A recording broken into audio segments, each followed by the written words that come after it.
अस्सलाम वालेकुम दोस्तों, आप देख रहे हैं हमारा चैनल जहां हम आपके लिए लाते हैं कुर्बानी, मवेशी मंडी और जानवरों की देखभाल से मुतल्लिक मालूमाती वीडियो। आज की वीडियो में हम बात करेंगे कुर्बानी के जानवर को घर लाने के बाद उसकी बेहतरीन देखभाल कैसे की जाए ताकि जानवर सेहतमंद भी रहे और ख़ूबसूरत भी लगे और कुर्बानी भी बेहतरीन तरीके से अदा हो। तो वीडियो को आखिर तक ज़रूर देखें।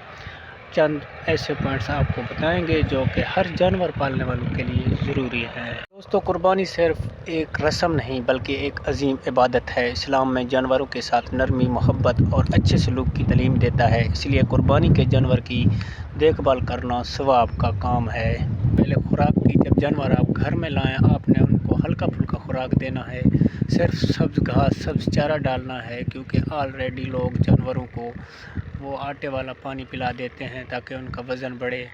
मंडी में मिसाल के तौर पर बकरी लाया, उसको पानी ज़्यादा पिलाया, पानी में आटा डाला, फिर बकरी का जो है वो पेट फूला हुआ नज़र आता है, यानी कि वज़न वाला नज़र आता है। इसलिए कोशिश करें आपने रोटी, दाना, गंदम वगैरह नहीं देना। इसके अलावा उसकी रिहाइश का ख़ास इंतज़ाम करें। साफ़दार हो, हवादार हो, साया हो, उसमें धूप बरह रास्त ना लगती हो। अगर बारिश हो तो जानवर को कीचड़ से बचाएं, उससे जानवर के खुर और उसमें लंगड़ेपन का मसला हो सकता है। इसके अलावा आप जानवर का रोज़ाना मुशाहिदा करें। अगर ज़्यादा तबीयत ख़राब हो, डायरिया हो, बुखार हो तो फ़ौरन किसी वेटरनरी डॉक्टर को बुलवाएं।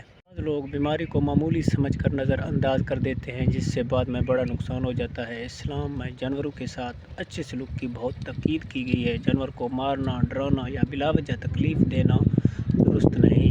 हमेशा नरमी से पेश आएँ।